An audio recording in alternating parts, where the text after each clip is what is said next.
Yeah. All right, perfect. So we can get started. So my name is Danielle Oli. I am a fisheries biologist with the Division of Fish and Wildlife. I'm stationed on St. Thomas, and I'm also a student at the University of the Virgin Islands Masters in Marine and Environmental Science program that I'm currently working on and will hopefully be done with my thesis quite soon. But I'm super excited to be here today to talk about our Endangered Species Day presentation. And I'm very excited to be here with Victoria as well. So I'll pass the floor on to Victoria. All right, hi everyone. So I am Victoria Beasley. I'm a wildlife biologist. I'm stationed over here on St. John, and I'm actually a grad student from UVI's MMES program. So I left for a little while, but now I'm back, happy to be working here in the Virgin Islands. So we'll go ahead and get started. Mark, your requests will be granted. We will be talking about the VI BOA. So. Okay, so just an outline about what we'll be talking about. We will be talking about endangered species in the territory, and then we'll be getting into endangered species studies that DFW is doing specifically. And then Danielle will start to get into Reef Responsible. We'll have one slide about Exotic Pet Amnesty Week, that's this week, and then we'll take any of your questions. So a species, if you guys don't know, is considered endangered when there is concrete scientific evidence and data that shows a species is in danger of becoming extinct. On the other hand, there's also threatened species, and that's when a species is likely to become endangered within the foreseeable future. Once a species is considered endangered, the goal is to then protect populations,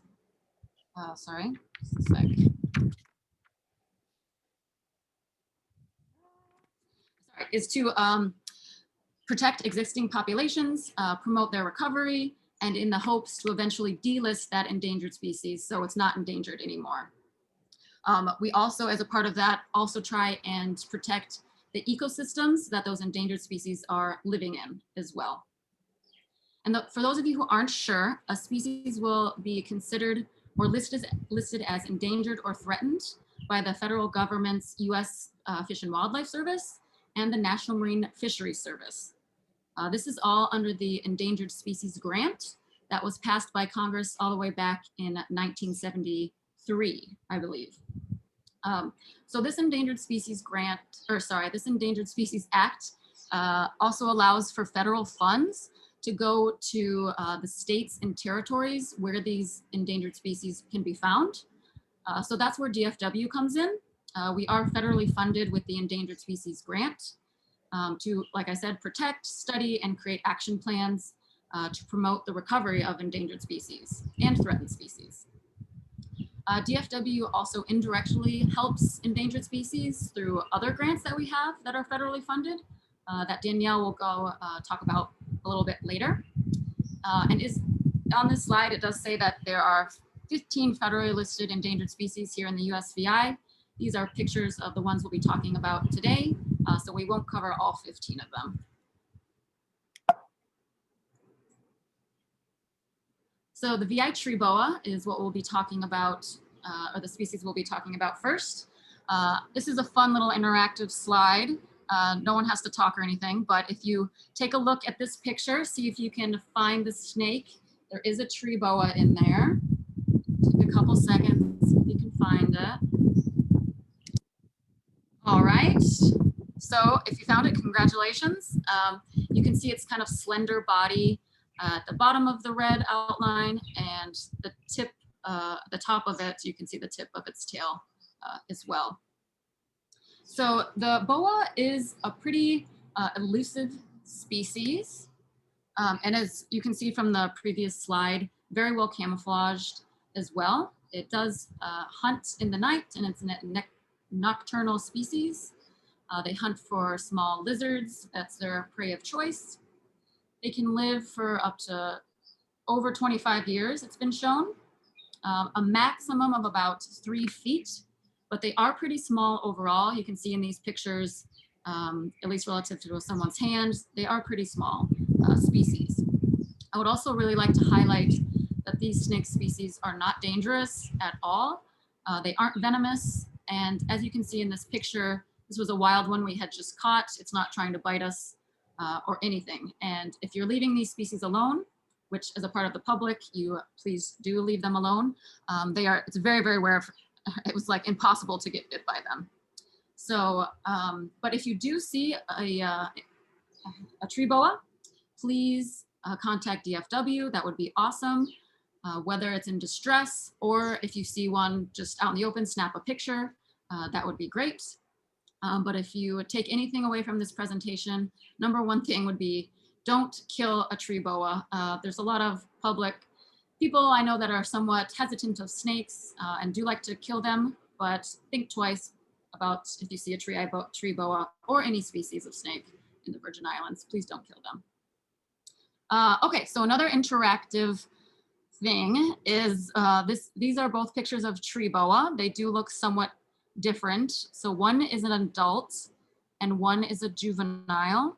So if you take a couple seconds, take a guess which one is an adult and which one's a juvenile.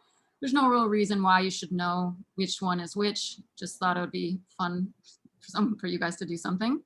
All right. So if you guess the top one was an adult, congratulations, you win. You get bragging rights forever.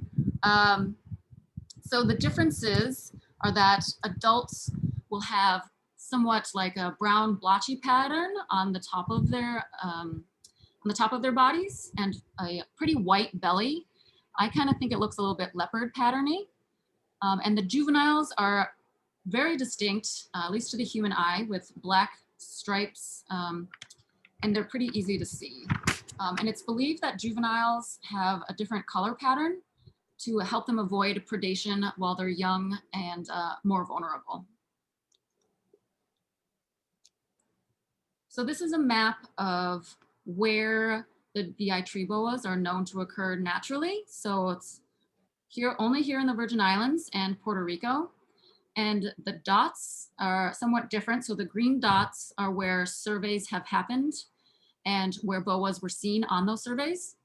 The red dots are where surveys happened and no VI boas were found. And the yellow dots are where they're believed to be there, but it's not scientifically proven that they're there yet. And if you take a look at St. John, unfortunately, there are no dots there. It's believed that there are no VI tree boas here on St. John, but nothing's impossible, especially with wildlife. So who knows, if you ever see a tree boa here on St. John, definitely, or anywhere else in the Virgin Islands, like I said before, please let DFW know and send a picture. So there are numerous reasons why the VI tree boa has become endangered. A big one is development on areas of their habitat, and also invasive species like rats that will eat them. And to combat this, DFW has partnered with organizations to translocate boas from larger islands like St. Thomas and Puerto Rico that have high development and invasives, to transport them to offshore keys where there are much lower stressors.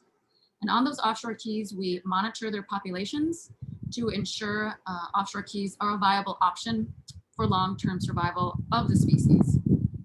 So we're working on other areas that we could potentially translocate these species, and St. John has come up in a couple of conversations. It could definitely happen someone in the future, just because it has pretty low development pressures compared to the other large islands.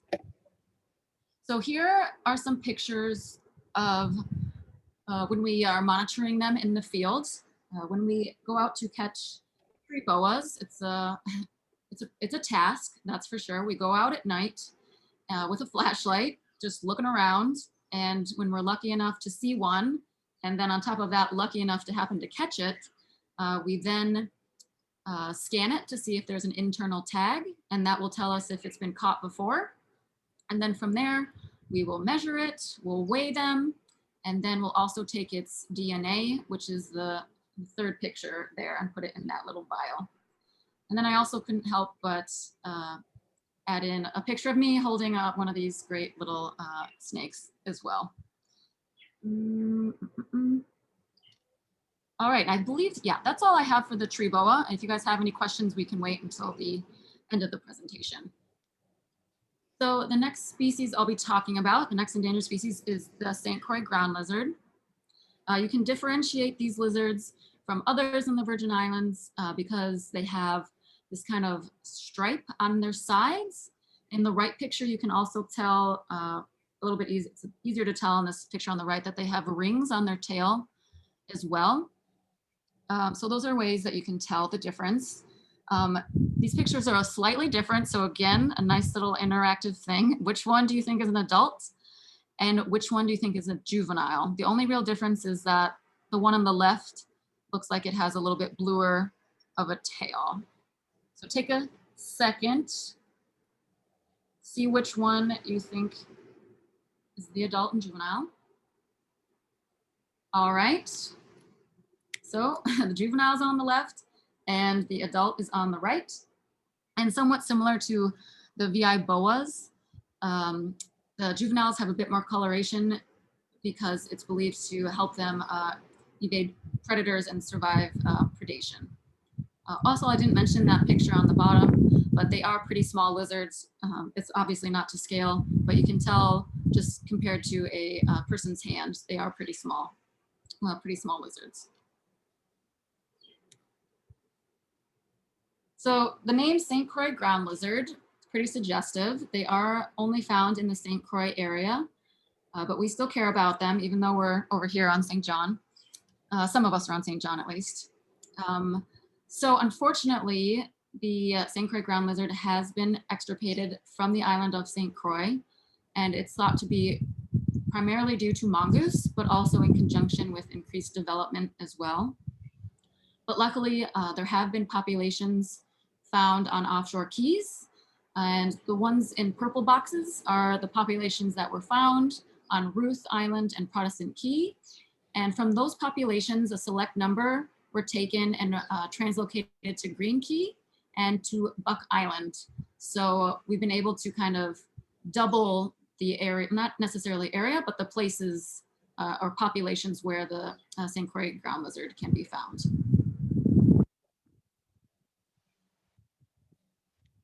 So I'll go into Buck Island specifically. This shows the amazing success that was translocating the ground lizards to Buck Island once the mongoose were taken off. So this was in 2008. And then you can see the population has almost tripled on Buck Island. So that's been an amazing success story for this endangered species. But however, there's definitely still work to be done because they are still listed as endangered, and DFW is looking at areas to continue translocating them to other areas. But overall, it's definitely still a success story and gives hope to other endangered species like the tree boa that I just mentioned, and that offshore keys can definitely be kind of a sanctuary from invasive species and development pressures as well. All right, so moving right along to sea turtles. There are two endangered sea turtles here in the Virgin Islands, the hawksbill and the leatherback sea turtles. And they both occur here, yeah, as I said, in the Virgin Islands. And DFW, to support these endangered species, supports the STAR network. And STAR stands for Sea Turtle Assistance and Rescue, which encompasses all sea turtles, not just the endangered ones. And they are definitely the organization to call if you ever see a sea turtle in distress. The number is listed there. So if you want to jot it down, just in case you ever see one. But if you're not sure or didn't know, Adrian and Willow are from the Friends of the Virgin Islands National Park. They're basically the sea turtle powerhouse superstars here on St. John. And they're also STAR volunteers and have authority to also perform sea turtle rescue. So if you know them, you can also give them a call. I'm also permitted to perform sea turtle rescue, and my email is going to be on the last slide as well. But there are numerous instances where a sea turtle might be in distress. Some examples are maybe they're getting struck by a boat, or there's also a virus that can severely incapacitate them. So those are some reasons you might need to call STAR. Or if you don't know what the reason is, you just think the sea turtle's in distress, give STAR a call. Okay, the last species I'll be talking about are the Roseate Turns. And these are actually categorized as threatened species by the US Fish and Wildlife Service because their populations are believed to be declining throughout their range. They can be pretty tricky to ID if you're just starting out birding, or if you're a good birder. I think some people have some issues still IDing them because they are pretty similar to other terns. But some features to look for are this kind of long forked tail. And this picture doesn't really show it, but they do have a sort of rosy colored belly.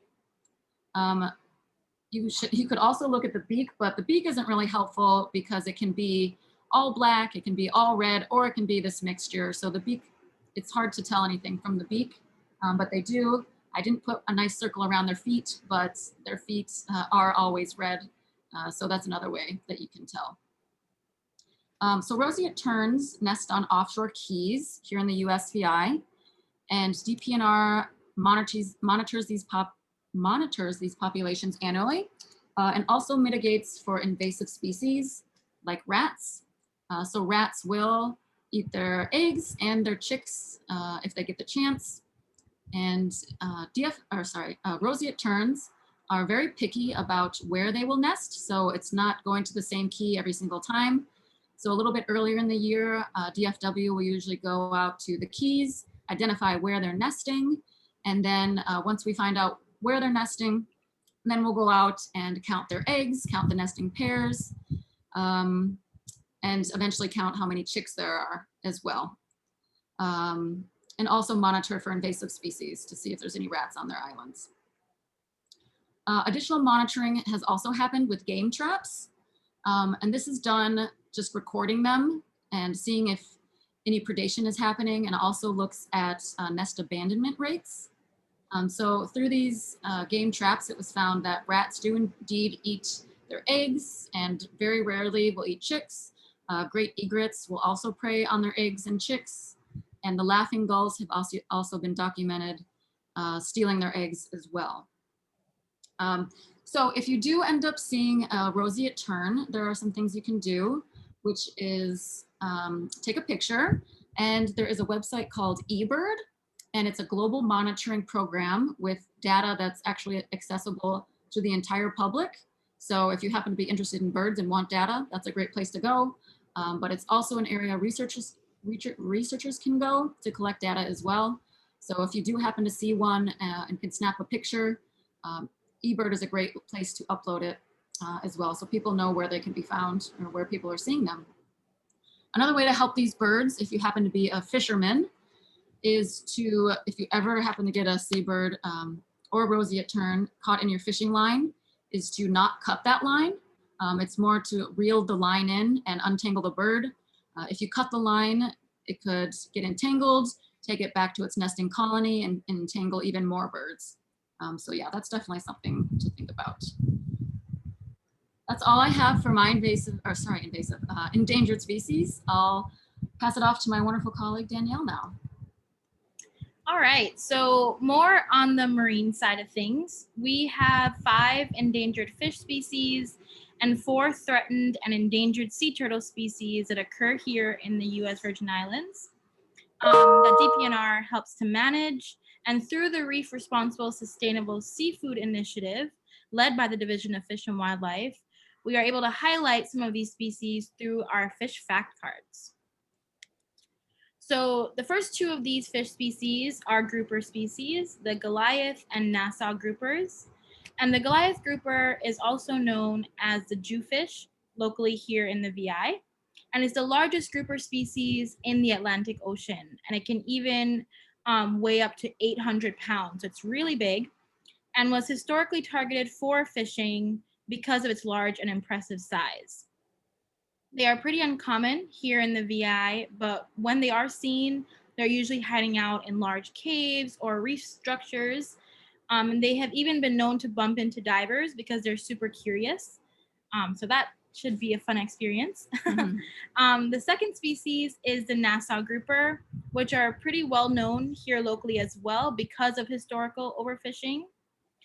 This species and other deep water fish reproduce in large gatherings known as spawning aggregations. And these spawning aggregations are, like I said, large gatherings of these fish where they reproduce externally. And they're very predictable, meaning that they occur in the same location in the same season every year, which makes them super vulnerable to overfishing. And in fact, historically, fishermen targeted spawning aggregations for Nassau grouper because it required very little fishing effort. And this caused the numbers of Nassau grouper to plummet significantly. However, recently the Nassau grouper has started to become more of a success story because their numbers are starting to rise once again. And that's thanks to strict protections of their spawning aggregation areas as well as fish landings. And so we're super excited to start seeing our Nassau groupers back in our waters.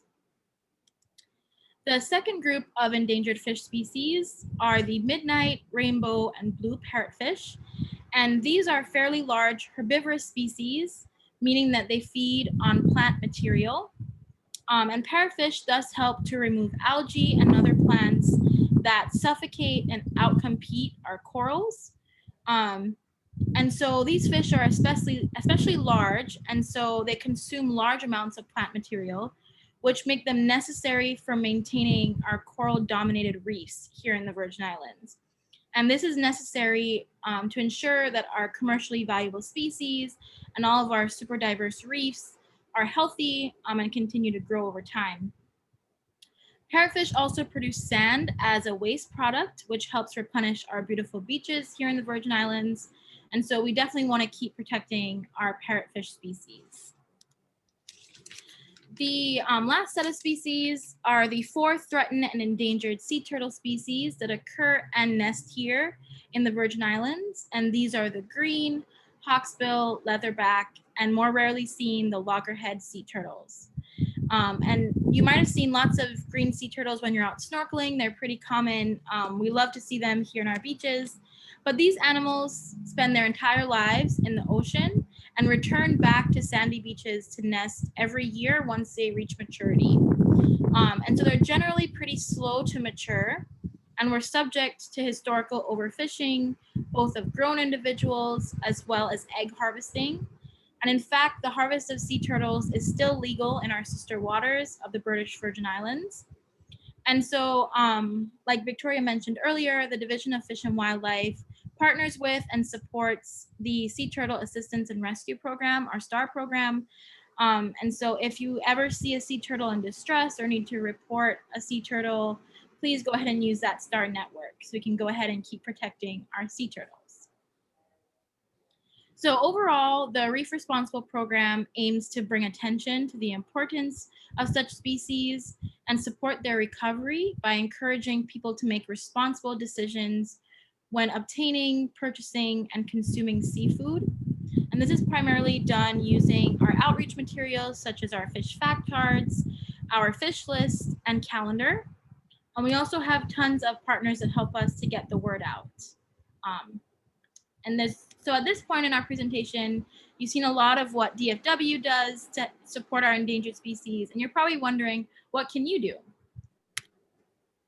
So what I kind of mentioned earlier in the presentation, where if you happen to find any kind of animal in distress, like the VI boa, or maybe you find a bird when you're fishing, and what you can do is go to our website, which will be on the last page, and you can find this document, which is kind of a step-by-step guide on what to do about certain species that you may see in distress and who to call. But like I said, again, I won't read through it all, but it is on our homepage, which will be on the, which is actually on the bottom of this, but also be on our last slide. And one other activity that you can participate in is our Exotic Pet Amnesty Week, which is actually occurring right now this week. And this is the way, so another way to protect our endangered species is to keep tabs on our invasive species that could potentially pose a threat to our native and endangered species. And so our Exotic Pet Amnesty Week event is a way for the public to come and get their exotic pets registered and permitted without penalty. And so both Victoria and I will be down at the National Park Visitor Center parking lot today from 4 to 7 to permit any exotic pet. So if you have an exotic pet or you know anyone that does, please come down and get a permit from us. Super simple process. And we also have other staff that's on all 3 islands, both today and tomorrow, participating in the same permitting event. So with that, we can go ahead and take any questions. Danielle and Victoria, there are a few questions in the chat that were posed while you were speaking, but didn't want to interrupt. And I'm not sure if you can view those or if it's just the host. But Amy had asked, are there any ground lizards on St. John historically or? Okay, so there are ground lizards here, but no St. Croix ground lizards. The St. Croix ground lizards are only found on not on St. Croix, but the outer keys on surrounding St. Croix. The other question Amy had asked was about Goliath groupers and if their large ones still exist or if they're small. You still find 800-pounders? Yeah. Yeah, I think it's definitely still possible to find them. It's just they're pretty rare at this point. I personally have never seen one, especially not that big, but they do still exist. And so it'd be really cool to get out there and see one. The other question that was on the chat here is from Joan Wilson, who asks about other groupers that are not endangered. And I saw on that list briefly that there was like tiger groupers and a couple other different kinds. Yeah, there's definitely a couple other grouper species that we have here in the VI that are not endangered. Most of them do have seasonal closures, again, for their spawning aggregation areas. So a lot of them reproduce in that same way. But there's also some pretty common ones like the red hind grouper. So you'll definitely see lots of groupers around. So I'm personally curious why St. John wouldn't be used as a reintroduction site for the Virgin Islands boa. Seems like the obvious choice of like the largest amount of protected land in the territory.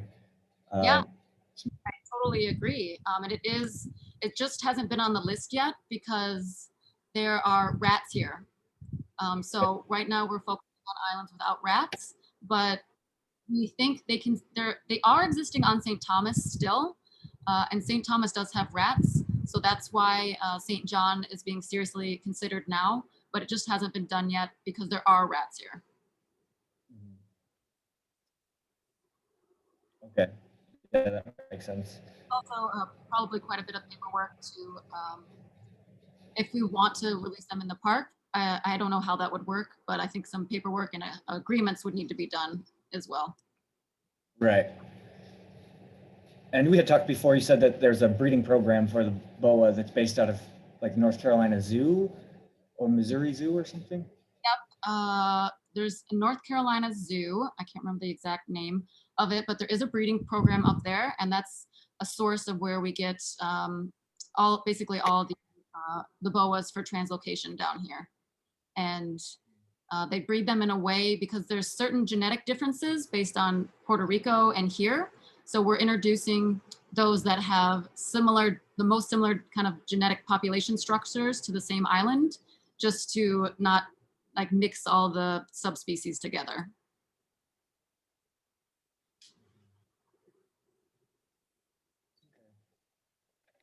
So with the Reef Responsible projects, how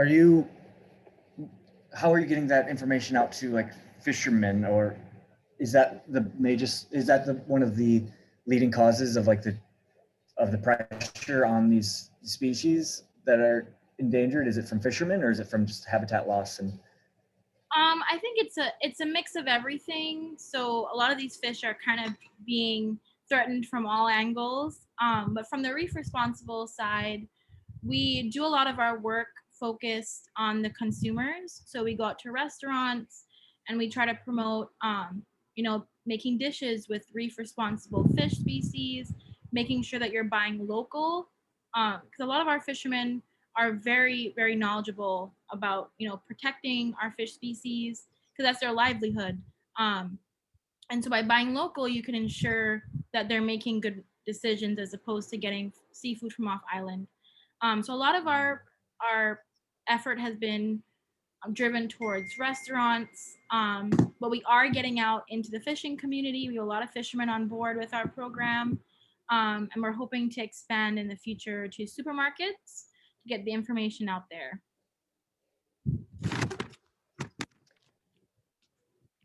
Okay. Yeah, I had heard the Reef Responsible a few years ago was going around to the different restaurants on St. John, and all of a sudden a bunch of bumper stickers and T-shirts and things came out too. Yeah. Coming. Nice. Yes, if you stop by the EPAW tonight, there is some Reef Responsible swag there as well. So a little bit more incentive. Okay. Say hello to us. What is the purpose behind permitting the exotic animals? Like, what's the incentive for the person who has an exotic pet to come in and get permitted? Just out of curiosity. I'd say the incentive is to inform yourself and also to help protect the island that you live on. Right. Once you submit the application for permitting, once they approve it, they'll send back any kind of recommendations they have for how to properly house your pet, which could, who knows, benefit your pet as well. So yeah, those three reasons: benefiting your pet, benefiting the island, and also benefiting yourself. I'm going to take a minute here just to inform our listeners here of a new collaboration between DPNR and the Friends of the Park, where DPNR is helping us to fund some purchase of materials for our endangered plants restoration work. So that's great. I'm excited to be working together. We're going to be purchasing some deer exposure fencing and working to protect some of these populations within the park of our rare plants that we didn't talk about in this presentation, but we just talked about last hour with Eleanor. So Yeah. if anybody, oops, sorry, Amy or Joan or Susan have any questions? If not, we'll wrap it up here, I think. No? Okay, well, thank you guys for joining. Any follow-up questions can be submitted to they got their email contacts up here. We'll work on getting some of this information available on our website as well. Great, thank you. Thank you for having us. Great, thank you for joining. All right, have a good day, everybody. You too. Thank you. Have a good day. All right, bye-bye.